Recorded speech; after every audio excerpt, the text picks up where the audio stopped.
Koçları Mekânı'na hoş geldiniz. Bugün çok kıymetli bir konuğum var. Kendisiyle nefes ve nefs bağlantısını konuşuyor olacağız. Nasılsınız Serap Bey?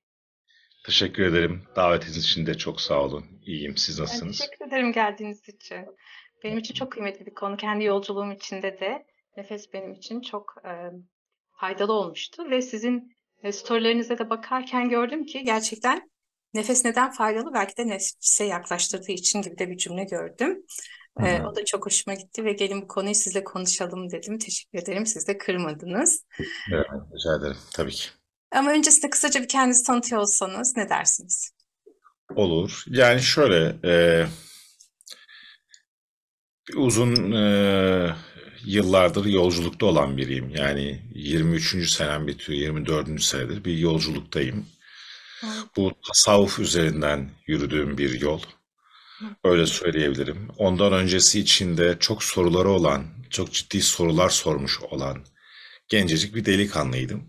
Hı O hı. sorular beni daha sonra çıkacağım yolculuğa hazırlamak için adeta sorduğum sorularmış meğer. Hala o yolculuğa devam ediyorum. 44 yaşındayım. Yaklaşık olarak 20 sene oldu nefes çalışmalarıyla ilgiliyim. Hı hı. Ee, Allah rahmet eylesin. Doktor, nöropsikiyatr, Doktor Eric Bolton benim hocam. Stanislav Grof'un yakın arkadaşı ve öğrencisi aynı zamanda kendisi. Hı hı. Onunla da nefes üzerinden çok uzun yıllar çalıştık. Onunla da çok güzel yolculuğumuz oldu. Kendisi İtalyan asıllı bir Türktü. Yani Türkiye'de yaşayan biriydi. Kadim nefes öğretilerine çok hakim biriydi. Onunla ve diğer manevi büyüklerimle öyle hoş bir yolculuktayım. Hala seyir halindeyim. İnşallah da devam. Harikasın. Peki siz bu yolculuğun içinde mi nefesle tanıştınız ve kendinize fayda gösterdiği için genelde hep böyle oluyor çünkü sonra da başkalarına Yani başlıyor. şöyle, benim herhangi bir nefese dair fiziksel bir sıkıntım olmadı. Hı hı. Nefes alışverişime dair de bir sıkıntım olmadı. Bu tasavvufla alakalı yolculuğa çıktıktan bir süre sonra benim artık sloganım ve mecbur patentini almak zorunda kaldığım bir söz var. Hı hı. Bir rüyalar silsilesi görmeye başladım. Hı hı. Bu rüyalardan bir tanesinde nefes ilahidir, iradi değildir yazıyordu bir duvarda. Ve hem Türkçe ve hem Arapça yazıyordu bu yazı. Hı hı. Ee, İbn Arabi Hazretleri vardı rüyamda ve Hazreti Peygamber vardı rüyamda. Hı. Bu rüya çok sık tekrar etmeye başlayınca kendisiyle yol aldığım büyüğüme, üstadıma bu rüyayı anlattığımda biraz sabret, biraz sabret dedi. Ondan sonra çünkü kendisi rüyalar konusunda da oldukça ilmi ledün ehli biriydi. Yani derin bir bilgi sahibiydi. Hı hı. Daha sonra bana şurada şöyle biri oturuyor. Onunla git başla bunu öğrenmeye dedi. O rüyaların çünkü arkası kesilmedi. Hı hı. E, Nefes yolculuğuna öyle başladım. Fakat nefesin şöyle bir katkısı oldu benim hayatıma. Nefesle birlikte manevi cezbe, yani o ilahi haller bende daha iyi oturmaya başladı. Ben kendimi ve yaşadığım her şeyi nefes çerçevesinde anlamaya başladım. Hamdolsun da öyle devam ediyor. Peki bu nefes dediğiniz konuya nefes nedir? Yoksa nefisle bağlantısından mı girelim? Nasıl isterseniz, hiç benim için fark etmez. Yani Buyurun. burada Siz anlatırken ben merakımı cezbeden yerlerde durdurup soruyorum şöyle, zaten. eyvallah, tamam. Şöyle, nefs dediğimiz şey ve nefes dediğimiz şey aynı kökten geliyor, kelime anlamıyla da. Zaten buradan ontolojik ve kavramsal bir bağlantısı var. Ben nefesten ne anladığım üzerine birazcık anlatayım. Belki size de daha güzel sorular gelir diye ümit ediyorum. Şöyle izah etmeye çalışayım. Nefes ilahi bir şeydir. Aynı bana rüyada gösterildiği gibi. Fakat her insanda tecellisi, yani ortaya çıkışında farklılıklar olur. Şu demek, cüzi bir irademiz vardır bizim. Burada da nefes devreye girer. Kişiler seçtiği cüzi iradeyle negatife veya pozitife meylederler. Hayatlarımızda seçimler yaparız. Hal böyle olduğunda aslında nefesin kendisi başlı başına rahmanidir. Fakat insanın seçimleriyle şekil bulmaya başlar. İşte nefs de burada devreye girer. Hı hı. Eğer biz nefsimize uymaya başlarsak hakikati göremeyiz ve hep bu dünyada aşağıların aşağısı dediğimiz, yani hep bir kısır döngüyü yaşayan, Hı hı. çeşitli bedensel istek ve arzularına takılı kalmış, onun ötesine geçemeyen bir varlık olarak kalırız ya da nefsin istek ve arzularını aşmaya başladığımızda insanı kamil, Hı. yani Cenab-ı Hakk'ın kendisini gösterdiği mazhar kullardan oluruz. İşte nefs burada kritik dengeyi sağlar. O Çünkü zaman hı nefes düzeltiyor. Nefes burada kritik dengeyi sağlar. hı. Hı. Seçimlerimizle aslında bence bu bir seçim değil. İlahi bir nasıl söyleyeyim tecelli, ilahi bir algı. Hı hı. Sonra seçim diyoruz. Buyurun. Siz dediniz ya, o rüyanızda gördüğünüz cümle neydi? Nefes, irade, İlahi, e, ilahidir. Nefes ilahidir, iradi değil. ilahidir, irade değildir diyorsunuz ya. O zaman nefs mi nefesimizi şekillendiriyor? Nefesimiz mi nefsi şekillendiriyor? Hani oradaki irade kısmı nerede? Onu merak ettim. Ve şöyle, aslında o sözün bir değişik tarafı da şu. Hı hı. O çünkü bunu da gördüğüm için söyleyeyim. Nefes iradi değildir, ilahidir diye de tam bir tersinden de okuma yapabiliriz. Şunu sorduğun soruya cevaben de şöyle söylemeye gayret edeyim. Birbiri içinde birbirini şekillendiren şeyler. Ama kişinin yönelimleriyle, hayata bakış açısıyla, çevresiyle de ilintili işler. Bazen nefese hükmeder, bazen de nefse hükmeder. Hı hı. Bu bir noktadan sonra artık bir kısır döngüye döner. Paradoksa dönüştü. Orada, orada uyanış başlar. Harika. Kişi kendini bu kısır döngüden kurtulma yollarına başvurduğu zaman, yani o küçük Hı küçük hı. farkındalıklar gelmeye başladığında, Hı çünkü kısır döngüdeki maksat budur. Paradokstaki maksat budur. hı. Hı. O Eğer paradokstaki hikmeti göremezsek uyanışa geçemeyiz. Çünkü bakıldığında çoğumuzun hayatı bir paradokstan ibarettir, bir kısır döngüden ibarettir. hı hı. Bir kırılma noktası olur. Böyle ben şöyle tarif ediyorum. Yumurta içeriden kırılırsa uyanış olur. Hı. Dışarıdan biri kırarsa yumurtayı öldürür. Evet. Evet. İşte bu paradoks, o kısır döngü içeriden yumurtaya hep aynı noktada sinyal verip kırma çabasıdır. Kişi onu kırarsa uyanmaya başlar. Hı hı. Ben bunu bir webinarda anlatmıştım. Yumurta örneğini çok seviyorum ben de. Ee, Yumurtayla zar arasında, zarla pardon, yumurta kabuğu arasında bir hava boşluğu varmış. Civciv onu delip o derin nefesi aldıktan sonra kabuğu tıklatırsa kabuğu içeriden kırabiliyormuş. Siz dışarıdan kırdığınızda o havayı yok ettiğiniz için nefes alamayıp ölüyormuş. Burada da gene nefes var işin içinde. O bağlam da şu an aklıma gelince çok kıymetli geldi. Evet, Ve bu hani paradoks oluşturulan noktalar belki de o nefsi mertebelerinde de sıçramak için gereken evet. farkındalığı oluşturan döngülerdir diye düşünüp size anlatırken. Evet, aynen öyle. Şöyle bizler eğer hayatlarımızda kısır döngü ya da paradoks gibi şeyler yaşıyor isek Hı hı. şöyle sorular gelir. Hep bunlar mı benim başıma gelecek gibi Evet. bildiğimiz sorular gelir. Aslında bu soruların cevabı basittir. Kır o zinciri ve çık oradan. Hı hı. Kısır döngü dediğimiz şeyin mesajı sadece etten kemikten bir varlık olmadığımız yolunda bize çok yoğun bir mesaj verir o. Hı hı. Çünkü insan dediğimiz şey bir tarafıyla beşerdir, bir tarafıyla ilahidir. Kısır döngü bu yüzden oluşur. Hı hı. Her türlü kısır döngü. Varoluşçu psikologlar ve psikiyatrlar buna ontolojik anksiyete der. Varlık nedenini sorgulama der. Hı hı. Tasavvuf ise bu sorulara aşka düşmek der. Ne güzel. Bu soruları bu kısır döngüden şikayet eden kişi için tasavvuf ehli, Hı bu hı. tasavvuflar derler ki aşka düştü. Hı hı. Varoluşçu terapistler de haklıdır. Varoluşsal bir anksiyete, kişi ölüm kaygısı, yalnızlık, çeşitli nedenlerden dolayı hayat hakkında sorular sormaya başlar. Orada çok ciddi bir kaygı zemini oluşur. Ve hemen ne oluyor? Nefese vuruyor, değil mi? Mesela panik atak oluyoruz. Çeşitli psikosomatik Benzeri. rahatsızlıkların çoğu bu sebepten Hı hı. Hatta çok sevdiğim, keyif aldığım, okumaktan da keyif aldığım varoluşçu bir psikiyatrist olan Irving Yalom şöyle der. Bütün varoluşsal kaygılar aslında bizim kendi benliğimize ulaşamadığımız için olur der. Ve bu panik atak, depresyon bunları da kastederek der ki aslında kişinin arayışındaki semptomlardır bunlar der. Hı. Yolculuğundaki semptomlardır der. Evet, uyandırmaya çalışan ya da dürten Aynen, semptomlar. Peki aynen. nasıl özümüze yaklaşacağız nefesle? Ne öğreniyorsunuz? Yani naçizane benim öyle aman aman önerilerim olmaz. Eğitimlerimde de genelde bana böyle net sorular sorulduğunda şöyle derim. Sadece beni çok etkileyen bir kutsi hadisi söylerim ben sürekli.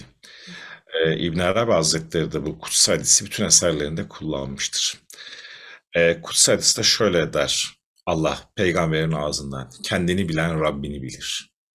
Hı Yani Arapçası olarak da men arafe nefsehu fakat arafe rabbehu. Yani nefsine arif olan kendine arif olur.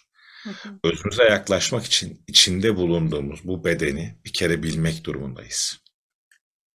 Bunu bildikten sonra bunun bir fani emanet olduğunu, Hı hı. aslında içeride ilahi bir cevher taşıdığımızın idraki başlar, ortaya çıkmaya başlar. Yani bunu kuantum fiziğiyle de tanımlayabilirsiniz, başka öğretilerle de tanımlayabilirsiniz ama burada tasavvuf şey der, kebet yırtmak der. Kebet olarak bedeni kasteder. Yırttığında özü görürsün der. Bedeni aştığında özü görürsün der. Hı Ama ilk önce bunu tanımaktan geçiyor. hı. Yani huyunu suyunu bilmekten geçiyor. Daha sonra o huyların, suyun vesaire neyse onun özünü bilmekten geçiyor. Ve sorular sormaktan geçiyor kişinin özünü bilmesi için. Kimim ben sorusu çok kıymetlidir. Hı hı. Ve her Nereden geliyor? birimizde birbirimizden çok farklıyız yaratılış olarak. Yani elementsel farklılıklar da var işte astrolojide hani bunu çok iyi anlatır. Ee, Orada mesela bazısı ateş elementi yüksek ve nefesini daha mı dengelemesi gerekiyor? Bazısı mesela daha toprak sakin, o da biraz ateşini mi yükseltmesi gerekiyor gibi durumlarda. İnsanın kendisini bilmesi noktasında o zaman. Bir kere videonuzda da şey diyordunuz hani belirli bir sayı veriyorsunuz şu kadar nefes normaldir gibi. Evet.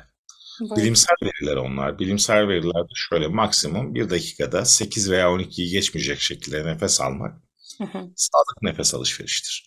hı hı, Ve bu bütün insanlar için geçerlidir. Fakat şöyle bir dakikanın üzerinde herkes nefes alışverişi yapar ve hı panik atak, depresyon çeşitli nedenler aslında fazla nefes alışverişinden gelir. hı, Çünkü fazla nefes alışverişi demek vücuda yeterli miktarda oksijenin girdiği anlamını taşımaz. evet, Tam tersi daha az oksijenin girdiği, kalitesiz oksijenin girdiği anlamını taşır. hı hı. Şimdi bu kadar hızlı nefes alışverişi varsa bir insanda sorularına cevap da bulamaz ki zaten. Değil mi? Sadece soru sorar. Ve sorularının sancısını psikosomatik nedenlerle vücut tepkisel olarak göstermeye başlar. Kaygı, bakın olmadık bir şeyi olmuş gibi yaşama halidir kaygı. Evet. Depresyon, kronik depresyon yani eee, ağır depresyonda kişi yaşayan ölü gibidir. Doğru. Ama özü itibariyle en dibinde Hı hı, biraz da nefes alışverişine şöyle bir gözlemlediğimizde, tabii burada psikologlar vesairenin de değerlendirmeleri çok kıymetli ama ben kendi alanımla ilgili söyleyeyim. Özü itibariyle o aslında akciğerine kadar nefes asla indirmiyordur. Çünkü hayatı içeri almıyordur. Reddediş vardır orada, hayat. hı hı. Bilinçli bir intihar diyorlar aslında ona. Tabii bilinçli bir intihardır. Daha doğrusu evet, bilinçaltının yoğun baskısıyla gerçekleşen bilinçli bir seçim. Evet. Madem olmuyorsa bunu seçelim gibi bir durum söz konusu. Peki nefsimizi de yükseltmek, daha doğrusu özümüze yaklaşmak için e, nefesimizi nasıl kullanmalıyız? Çünkü ben bazen spor yaparken de düşünüyorum hani çok işte kalbimiz hızlı atıyor, işte kardiyo falan yaptırıyorlar, Hı sonra hı. sakinleştiriyorlar. Yani bu nefes düzensizlikleri ama bilinçli yapıldığında farklı, bilinçsiz yapıldığında farklı mı sizce? Nefes çalışmalarında bazen ritim artırılır. Hı hı, Özellikle nefes terapilerinde böyle ritim çok yükseltilebilir. Bunun bir nedeni vardır. sizin dediğiniz gibi sporda vesairede daha dikkat etmek gerekir. Sporda dahi burundan alıp burundan vermek gerekir nefesi. Orada da bir yanlışlık var. Bazı hocalar burundan al ağzından üfle falan diyor. Ya çocukluğumuzdan beri öyle öğrendik. Ben öyle hatırlıyorum. Ortaokulda böyle kollarımızı açardık. Burundan alıp işte ağızdan verirdik. Hocalarımız öyle öğretiyordu. Beden hocama sevgiler. Evet.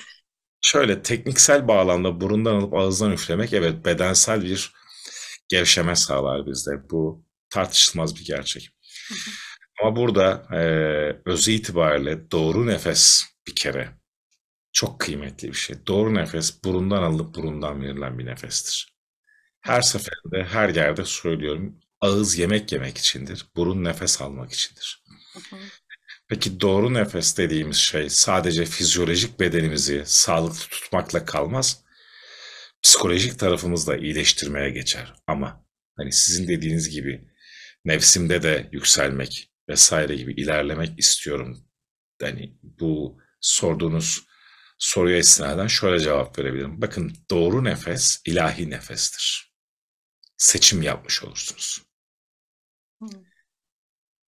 Burnunuzdan aldığınız nefesi karın boşluğunuza kadar indirip diyafram aktif olduğunda, şimdi fiziksel tarafını anlatmaya gayret edeyim. Diyafram kası hafif esner.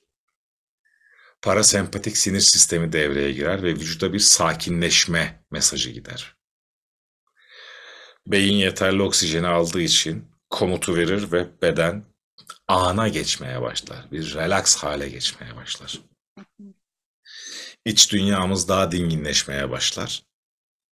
Biz daha sakin ve güzel kararlar vermeye başlarız. Bu olayın dünyevi tarafı. Bu doğru nefesle beraber şu da başlar. Bir ney gibi olursunuz. İner, alması gereken negatifi alır, burundan dışarıya çıkarır. Taze nefeste siz yeni bir hayat içeri alırsınız. Tasavvuf ehli buna tecelli der. Her nefeste, doğru nefesi kastederek söylüyorum, her nefeste Allah kuluna tecelli eder der. Yani bir özelliği ortaya çıkarır der. Tecelli ortaya çıkma demek. O zaman sizin nefsle olan kavganız nefsi terbiye etmeye dönmeye başlar. Çünkü nefsle kavga edilmez. O terbiyeye muhtaç, yaramaz, haylaz bir çocuktur. Bakıldı. İstek ve arzuları hep aynı kaynaktan gelir. O yaramaz çocuğu bir kere doğru nefesle sakinleştirmek lazım. Ona istediğini değil, istemediğini vermek lazım. İlahi bir olgu olarak da zaten nefes bir şey düzeltiyorum. Nefs bir şey istiyorsa aslında lütfen bunu yapma diyordur. Tersini yap diyordur. Çünkü o da her isteğinin yapılmasından memnun değildir. Çünkü kutsal bir emanetçi. O zaman burada şey gibi oldu. Bu bir kopya gibi oldu. İstediğimiz şey o zaman e, kök çakradan bahsettiğimiz yer mi? Ya da o ikinci beyin dedikleri bağırsak beynin istedikleri şeyden bahsediyoruz. O yüzden mi göbeğimiz işte birkaç nokta parmak altı hani diyaframın olduğu yere nefesi indiriyoruz. Şimdi siz böyle anlatırken bir sürü şey geldi aklıma. Hani big belly Yok breathing ben derler ya nefes oraya iner. Diyafram dediğiniz yer aslında bebek gibi nefes almaktır. Göbeği şişirip geri evet. kapatmakla alakalı değil mi? Yani şöyle bunu köklenme olarak, kök çakrayı aktive etme olarak da düşünebilirsiniz tabii. Neden olmasın? Hı hı, Ama şöyle bakın, nefsi emmare zaten kök çakra dediğiniz bölgededir. hı hı, Vücutta 7 bölgede bulunur. Çakralarla benzer sıralamada bulunduğu gibi gözükür. hı hı, Hatta tasavvufta göre onların nurları farklıdır işte. Mavi, kırmızı, yeşil falan diye böyle gider. Evet yani çakra sisteminden baktığınızda doğru nefes aldığınızda köklenmeyi vesaire aktif etmiş olursunuz. hı. Tasavvufi bağlamda baktığınızda da nefsi emmareye bir dinginlik, ona bir terbiye mesajı falan göndermiş olursunuz. Hani en basit tabiriyle söylüyorum. Çünkü başlı başına her biri bir konudur bunların. Hani öze bağlanmak dediniz ya o yüzden zaten evet doğru söylüyorsunuz. Burada hepsi birbirine karıştı gibi oldu ama inşallah başka bölümlerde de bu e, anlatalım gelirseniz nefs mertebelerini. Sevinirim. Ama özellikle köklenme kısmı bence çok kıymetli. Hani Çok iyi. öze bağlanmakla alakalı. Tamam hani şey olarak Şöyle, mertebe olarak dediğiniz gibi Hı en hı. aşağıda görünse de aslında Hı hı. köksüz hissettiğimizde, bağımsız hissettiğimizde zaten o panik ataklar, işte Aynen. anxiety gibi şeyler başlıyor diye düşünüyorum. Aynen. Şöyle bakın, nefsi emmare, yani kök çakra diye şimdi o kadim öğreti üzerinden kök çakra diye anlatılır. Hı hı, Tasavvufta nefsi emmare isyankar, hı hı, itaat etmeyen, köklenmeyi sevmeyen, bir yere ait olma hissi olmayan bir nefs mertebesidir zaten. hı, Bir hı. kaygan zeminde, buzun üzerinde kayması gibi düşünün bu durumu. Tamam, şimdi daha iyi Haliyle, oturdu. haliyle ne olur burada? Dediğiniz gibi bedensel reaksiyonlar ortaya çıkmaya başlar zaten. Yani evliyse evliliği yürümez. Bir ilişkisi varsa sağlıklı gitmez. Huzursuz hisseder. Kaygısı boldur. Yani anksiyetiktir. Obsesiftir. Yani mutlaka takıntısı vardır. İsyankardır. Bir yerlerden, ama bir yerlerden, alttan bir yerden bir ses gelir. Hani köklen, Hı. iyileş gibi. İşte bu sizin kök çakra diye tabir ettiğiniz, söylediğiniz, benim de nefs emmare olarak anlatmaya gayret ettiğim şey. Hı hı. İşte Aslında dediğiniz gibi hay- başka dillerde, başka kültürlerde, tabii. göreneklerde anlatılan, dediğiniz gibi başka başka isimler ama hep aynı şey anlatılıyor. İsim. Kadim öğretide kavramlar farklı olsa da kanaatimce içerikler aynıdır. Hı hı. Çünkü hepsi Ve bir zaten kadim. kadim bize daha yakın olduğu için aslında daha bir olayı anlıyor oluyoruz. Tabii. E, O yüzden doğru nefes teknikleri de var. Bir sürü nefes teknikleri de var. Hı hı, Kime neye göre doğru nefes, ne zaman yapacağımız, yani mesela stresteyken yapacağınız başka bir şey olabilir ana gelmek için. hı hı, Ya da hani uykudan önce hı hı. önerilenler var gibi gibi. Sizce böyle ayrımlar var mı yoksa hepsi bir mi? Yani şöyle, etki ve tekniksel bağlamda değişiklikler oluyor. Hı hı. Evet.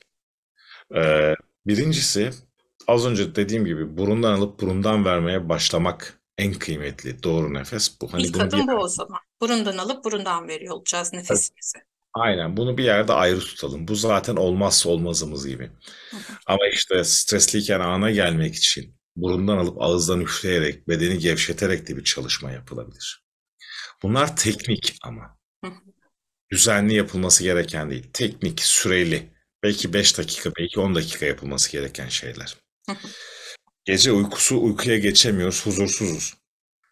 Endişemiz var, kaygımız var. Oradaki teknik ona göre. Yani. Atıyorum işte Doktor Andre Will'in uyguladığı 4-7-8 nefes tekniği mesela uyku için oldukça ideal. Hı hı. 4 saniye alıyorsunuz burnunuzdan, 7 saniye içinize tutuyorsunuz, 8 saniye üfleyerek veriyorsunuz. Instagram sayfamda sürekli videolarını paylaşıyorum ki Hı çok soruyorlar hani bu uyku sorunu vesaire için ne kullanalım. hı. Bu teknik çok güzel. Bir dolu ayrımı var. Hı Bakın, birbirine benzese dahi teknikler, etkileri parasempatik sinir sistemi ve sempatik sinir sistemi üzerindeki etkileri değişik. hı. Hı.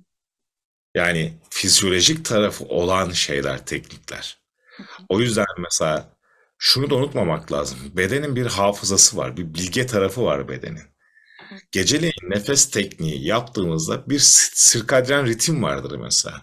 Hı. Hava karardığında, evrimsel süreçte biz ne olur? Hava karardığında aslında uykuya geçmemizi icap eder bizim. Ama tavuk musunuz, baykuş musunuz diye de orada ayırıyorlar. Baykuşlar da uyumuyormuş. Onu duymuştum. O Eyvallah. da ilginç Ben gelmişti. de Ben ben de tavuk eskiden tarafındayım, uyuyorum güneş batınca. eyvallah. Ben eskiden baykuş tarafındaydım. Ben de şimdi tavuk tarafındayım. Yani Evet. memnunum da bundan. Geceleyin kalkıp çalışmayı seven biriyim ben. Erken kalkarım, çok erken kalkarım. Ama şu bir gerçek. Bir ritmi var bedenin. Hı Bir hı. döngüsü var. Ben buna ilahi ritim diyorum. Hı hı. Fiziksel olarak bunun ismi veya tıbbi olarak skadyen ritim deniyor, ama ben bunu ilahi ritim olarak görüyorum. Çünkü şöyle. Bakın, akşamleyin oturdunuz. Derinleşmek için, kendinizi ana getirmek için bir nefes tekniği uygulamaya başladınız. Esnersiniz. Hı hı. Esneme başlar. Çünkü hava karanlıktır. Beden o karanlıktan etkilenir. Otomatik bir hafıza genlerdeki harekete geçer. Uyku saati geldi gibi algılar. Evet. Ya da meditasyon yapın. Ya da tefekkür yapın. Bakın öyledir. Yani ben olduğum yerde böyle kalıp gidebilirim yani. Hı hı. Hani meditasyon esnasında. Çünkü niye? O ritme giriyorsunuz. Hı Hı hı. Günün ve gecenin ritmine de giriyorsunuz bedensel olarak. Evet. Başka, bütün çalışmalarda esneyebilirsiniz. Ama bazı çalışmalar, az önce örneğini verdiğim gibi 4-7-8 nefes tekniği, Andrew William mesela, Hı hı. otomatikman bize bir sinyal verir. Stresi azalt, uykuya geç, şimdi buradasın ve güvendesin. Hı hı. İlginç bir şey söyleyeyim. Bu tekniği sabah yaptığınızda aynı etkiyi görmezsiniz akşamki gibi. Hı hı. Çünkü burada da Büyük işte bahsettiğiniz gibi o sarkadiyende hormon salınımı çünkü bir düzen içinde devam ediyor bu et bedenimizle alakalı. tabii O kesinlikle öyle. yüzden ruhu da ona uydurduğumuzda dediğiniz gibi daha işlevsel oluyor gibi geliyor bana da. Ama bir Tabii de kadim, mesela, ha buyurun. buyurun. Yok, yok, siz buyurun lütfen. Kadim bilgide demiştiniz ya şey var. Gecenin 4'te 3'ünden sonra da bir uyanıp aslında orada bir derinleşme. Onu neye bağlıyorsunuz? Şimdi gece bakın 3 ile 5 arası Hı bir hı. zaman dilimi çok kıymetlidir bütün öğretilerde. Evet. Bütün öğretilerde o saatte evliyalar, gurular neyse isimleri hepsi o saatlerde kimisi mantra, kimisi zikir vesaire onunla meşgul olur. Hı hı. Beynin en boş olduğu, yaratıcının adeta direkt tecelli ettiği, ilham verdiği nokta, saat. Epifiz bezinin çok aktif olduğu, melatonin hormonunun doğrudan salgılanma süresinin böyle geçişlerinin olduğu bir zaman. Hı. Şimdi Öz'e en yakın olduğumuz an diyebilir miyiz? efendim, Öz'e en yakın olduğumuz an diyebilir miyiz? eyvallah onu söyleyecektim. Peygamberimiz o saatlerde namaz kılarmış Hı ve zikirle meşgul olurmuş. Ondan sonra o yolu takip eden büyükler hep o saatlerde ayaktalarmış. hı. Hı Şimdi öz dediğimiz zaman öz tektir. Hindistan'daki öz de aynıdır bakıldığında. hı. Buradaki öz de aynıdır bakıldığında. Çünkü öz tektir. Aynen. Kanada'daki bu yerlerin özü de aynı. Yani ben başka kültürlerle de hemhal Evet, olduğum için görüyorum. Gerçekten tabii. çok benzer şeyler söylüyoruz. Evet, yani ama şu, hani tasavvuf üzerinden anlatalım, İslamiyet üzerinden bunu söyleyelim. O esnada yapılan secde Hı hı. doğrudan huzurda olmaktır. Özle muhabbet etmektir. Hı hı. İbn Evet. Arabiler, Hazreti Mevlana'lar, Yunus Emre'ler o saatlerde yaptıkları şeyler buydu zaten. Ondan sonra kalkıp ey aşk ne eyledin beni demeye başladılar. Hı hı. Hı Çünkü yar ile buluşma, sevgiliyle buluşma vaktidir gecenin o bahsettiğimiz zaman dilimi. hı. Hı. Orada can cana konuşma, sohbet etme vaktidir. Harika. Her yerde bu böyledir. Belki isimleri değişiktir, hiç önemli değil. Hı Çünkü öz tektir. hı.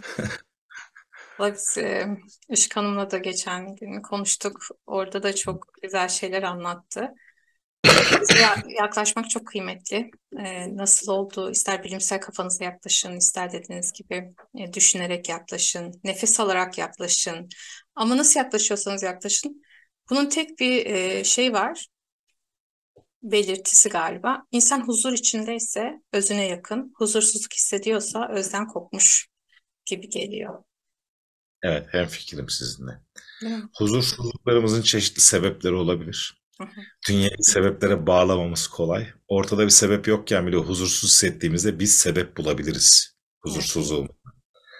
Ama ben şöyle inanan biriyim. Bütün huzursuzlukların asıl kaynağı özümüzden kopmuş olmaktır. Başka bir şey değildir. Hı hı. Yani ben öyle düşünen biriyim kısmen.